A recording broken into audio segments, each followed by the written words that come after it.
When Queen Camilla leaned in to speak to Princess Charlotte, she didn't realize Catherine was watching.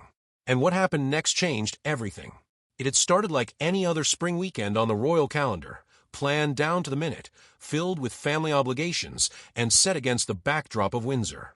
But something about this particular gathering didn't sit well with Princess Catherine. She had learned to trust her instincts over the years, especially when it came to her children. Charlotte had been unusually silent all morning, not moody or angry, just withdrawn, as if trying to blend into the background. And that wasn't like her at all.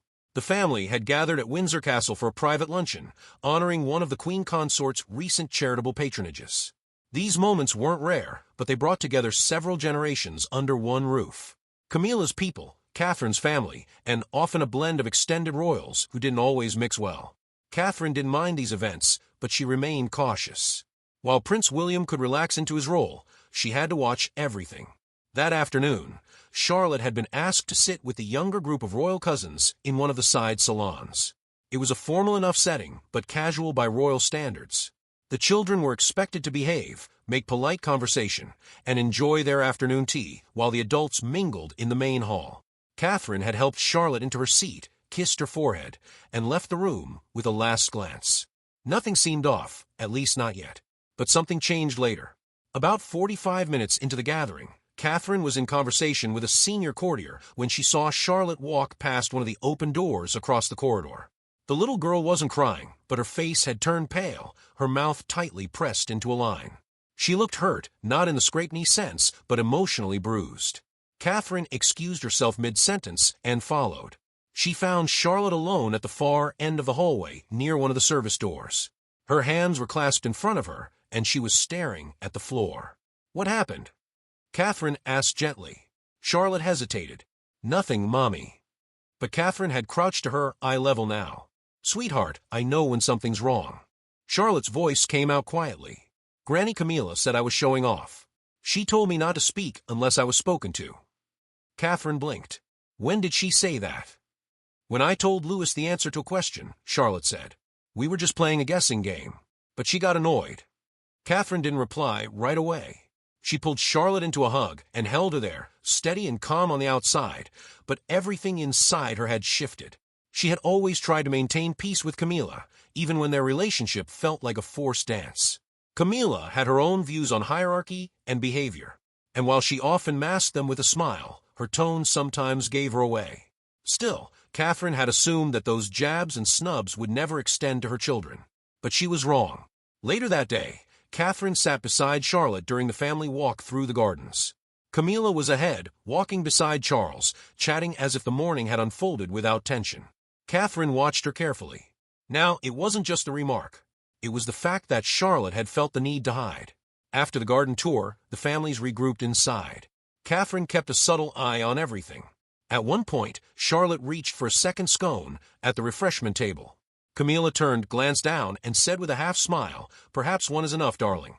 We don't want to appear greedy." There it was again. Catherine saw it clearly now. It wasn't a one-time thing. These were patterns.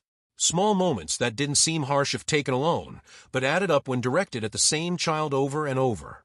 Catherine didn't react right away. She wasn't the type to make a scene, but her silence had always been deliberate, and now she had enough to stop staying silent. William hadn't noticed anything yet. He had been busy with Charles and a few senior aides discussing schedules. But later that evening, once they were back at Adelaide Cottage, Catherine would bring it up as a mother who had seen something she couldn't ignore. But before that conversation could happen, something else unfolded. Catherine didn't go into royal life expecting it to be easy. She understood the weight of duty, the unspoken rules, and try and keep up appearances while dealing with real life behind the scenes. But what she would never accept was anyone making her children feel small, especially not someone inside the family. The moment came just after tea had been cleared. The adults moved into one of the sitting rooms, off the main gallery. It was an old habit carried over from the Queen's time. The children were allowed in for a while before being taken upstairs by their nannies. Charlotte had walked in with George and Louis, her expression neutral. She sat beside the fireplace, flipping through a book she'd picked off the shelf. That's when Camilla entered the room, carrying her glass of water, laughing softly with one of her longtime aides. Her mood seemed light. She spotted the children, gave a brief smile, then turned toward the adults, but within a few minutes, the laughter faded. George and Louis had wandered toward their grandfather, standing by Charles's side, while Charlotte remained on the armchair. A few moments later, Charlotte asked Camilla politely, "May I play the piano for a bit?" Camilla glanced over her shoulder. "The piano?" "Yes," Charlotte said, "just quietly." Camilla took a sip from her glass, then looked directly at her. "Darling, that's not necessary. Let the grown-ups enjoy some peace. Why don't you sit still like a proper young lady?" It wasn't loud or cruel, but it was pointed. The words cut in a way that adults often underestimate. The tone was sharp. It made Charlotte's cheeks flush. She quietly closed her book and folded her hands. Catherine heard it. She had been standing nearby, speaking with Lady Lansdowne. Her eyes darted to Charlotte, then to Camilla. She didn't say anything yet, but her stare held longer than usual, and Camilla noticed. Their eyes met for a brief second before Camilla looked away. The room moved on. Conversations restarted, but the energy shifted. Back at Adelaide Cottage that evening, Catherine tucked Charlotte into bed herself. The house was quieter now. William was finishing up a call with his private secretary, and George was already asleep. Catherine sat on the edge of Charlotte's bed and asked, "Did you feel upset today?" Charlotte looked unsure. "A little, but I'm okay." "You don't have to pretend," Catherine said gently. Charlotte nodded. "Granny Camilla doesn't like when I talk too much." There it was, honest, direct, and no confusion. Catherine kissed her forehead, stood up, and walked down the hall. When she passed the study, William looked up. "Is she all right?" he asked. "She's trying to be," Catherine replied. William leaned back in his chair. "What happened?" Catherine told him everything, not with anger, but with clarity. She repeated Charlotte's words. Then she described how she had seen Camilla's cold remarks, dismissiveness, and repeated efforts to silence or shrink Charlotte's presence. William listened and didn't interrupt, but when Catherine finished, his jaw was set. "This isn't something we let slide," she said. "I agree," he replied, "but we handle it carefully." The next morning, Catherine requested that Charlotte stay home from her next scheduled event. It was a charity garden project that Camilla had arranged for a mix of royal grandchildren. Catherine made up an excuse about a minor cold, but the truth was that she didn't want Charlotte in that space again. Not until she was sure it would be safe. Word reached Camilla that Charlotte wouldn't be attending. She didn't say much, only raised a brow when one of her aides mentioned it, then made a remark under her breath. Probably too delicate for a little mud. Catherine heard about that, too. The royal households talk more than they admit. The situation might have stayed there, if not for what happened the following weekend. It was a small private dinner at Highgrove. Charles had invited both William and Catherine, hoping for a relaxed evening. The plan was simple. Spend time as a family, reconnect, and discuss upcoming royal tours. But when Catherine walked into the main lounge with Charlotte, who had come just to greet her grandfather before bedtime, things escalated quickly. Camilla barely looked up from her seat by the fire. Charlotte walked in, smiled politely, and said, "Good evening, Granny." Camilla didn't smile back. She said, "Are you sure you're not too tired to be here?" It was a thinly veiled jab, and everyone in the room heard it. Catherine's eyes didn't leave Camilla. This time, she wasn't waiting until later. Her stillness alone shifted the mood in the room. The polite smile she had worn when they entered was gone now, replaced by something sharper. She turned to Charlotte and said calmly, "Why don't you say goodnight to Grandpa and head upstairs with Anna?" Charlotte, a little uncertain, glanced up at her mother. Catherine gave her a small nod. The young girl moved toward Charles, hugged him, then left the room with the family nanny. As the door clicked shut behind them, silence followed. Camilla sat back, still holding her glass of wine. She looked around, then muttered lightly, "Well, she's very sensitive, isn't she?" William froze. His father shifted uncomfortably in his chair, but Catherine stepped forward now, every word chosen with care. "No, she's not too sensitive. She's a child, and she deserves to be spoken to with kindness." Camilla raised a brow. "I didn't mean it that way. I was just surprised she's still up at this hour. It's hardly something to get upset about." Catherine didn't blink. "It wasn't just tonight. It's been happening for weeks. I've heard what's been said to her, and so has she." The room grew colder. Charles tried to intervene. "Darling, perhaps we should all just—" "No," Catherine interrupted, still calm but firm. "If it were just one comment, we'd move on. But it's not one comment. It's a pattern, and I won't stand by while my daughter is made to feel less than." Camilla looked at William, expecting him to step in, but he didn't. His silence spoke louder than words. "I've tried to keep peace," Catherine continued, because that's what's expected of me. I've ignored moments that didn't feel right. But this is different. This involves Charlotte, and I won't let anyone, no matter who they are, undermine her confidence. Camilla set her glass down, finally leaning forward. You're reading too much into this. You always take things so seriously. Children are resilient. Catherine's expression didn't change. Children remember how they're spoken to, especially by those who are supposed to protect them. There was nothing theatrical about it. Catherine didn't storm or shout, but the power in her voice was undeniable. It was the voice of a mother who had drawn a line. William finally spoke. We're asking for basic respect.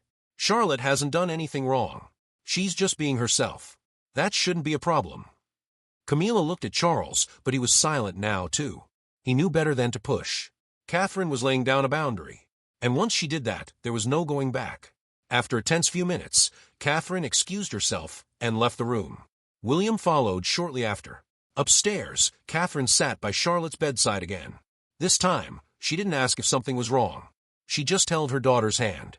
You did nothing wrong, she told her. You were polite. You were kind, and that's all I'll ever ask of you. Charlotte looked up at her. I tried to be. You don't have to try to be perfect, Catherine said. You just have to be you.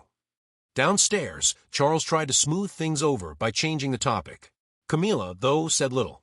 She didn't apologize. But she didn't defend herself again either. Later that night, back at Adelaide Cottage, Catherine and William talked in their room.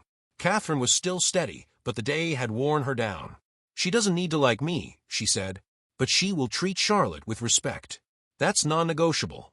She will, William said, because we're not letting this continue. The days that followed were polite, but different. The next event was Charlotte's school recital held at Lambrook, and Catherine made the decision to only invite immediate family. Camilla was not included. The palace phrased it as a scheduling conflict, but insiders knew what it meant. In the press, nothing changed. Smiling photographs were released as usual, showing unity and grace. But inside the palace walls, a shift had happened. Camilla remained present at major events, but she kept her distance from Charlotte. There were no more offhand remarks, no more looks, at least not within Catherine's earshot. But Catherine had drawn a boundary.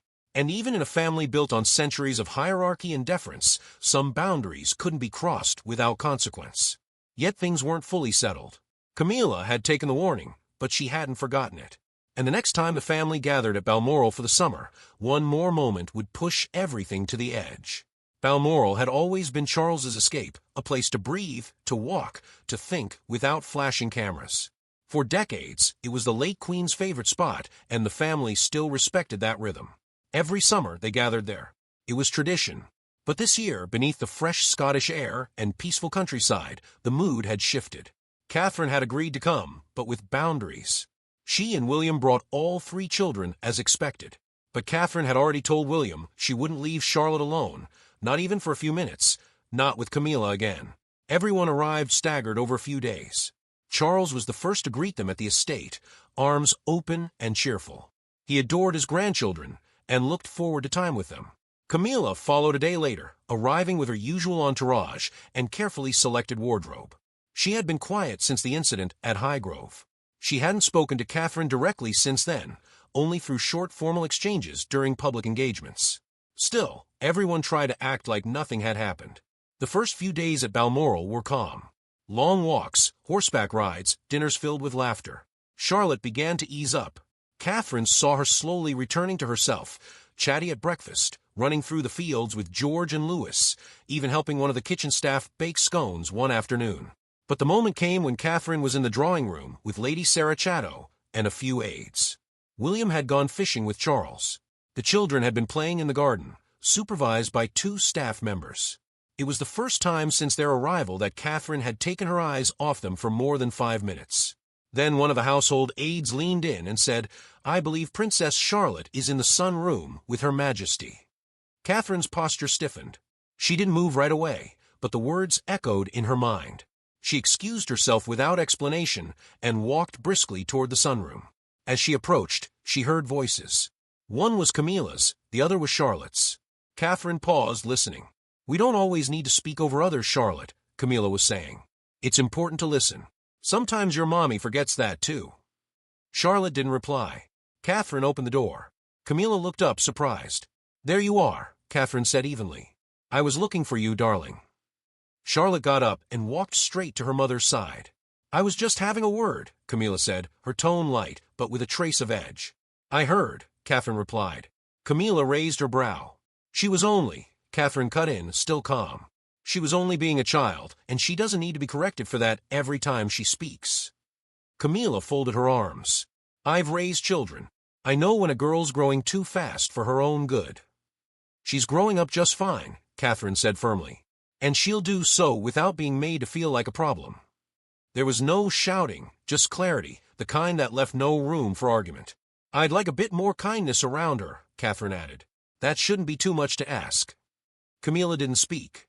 Her silence was calculated. But Catherine didn't care anymore. She had spent years protecting the institution. Now her focus had shifted to something more important, protecting her daughter.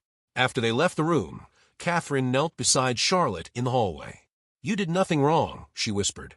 Charlotte nodded, but her eyes were watery. Catherine told her, "You never need to be afraid of speaking up." By the end of the week, the palace staff had noticed that Camilla kept her distance. At meal times, she sat farther away from the children. She didn't comment on their behavior, their clothes, or their tone. It was a subtle change, but in the royal world, subtlety meant everything. Catherine hadn't exploded. She hadn't caused a scandal, but her presence had drawn a line no one could miss. Even Charles, who had hoped it would all smooth over with time, knew better than to intervene again. He adored both women, but he understood that when Catherine stood her ground, she did so with reason and with finality. That summer ended with the usual photos. Family on the castle steps, smiling for the press, waving at well-wishers. But inside, things had changed. Camilla had lost something she didn't even realize was slipping, Catherine's willingness to tolerate things for the sake of appearance. That tolerance was gone now. And while the world saw a united royal family behind closed doors, one mother had made sure her daughter would never feel small again. What would you have done if you were in Catherine's shoes? Do you think Camilla crossed a line, or was this just a clash of two different generations? Share your thoughts in the comments section below. Remember to like, share, and subscribe for more. Also click the following video shown on your screen.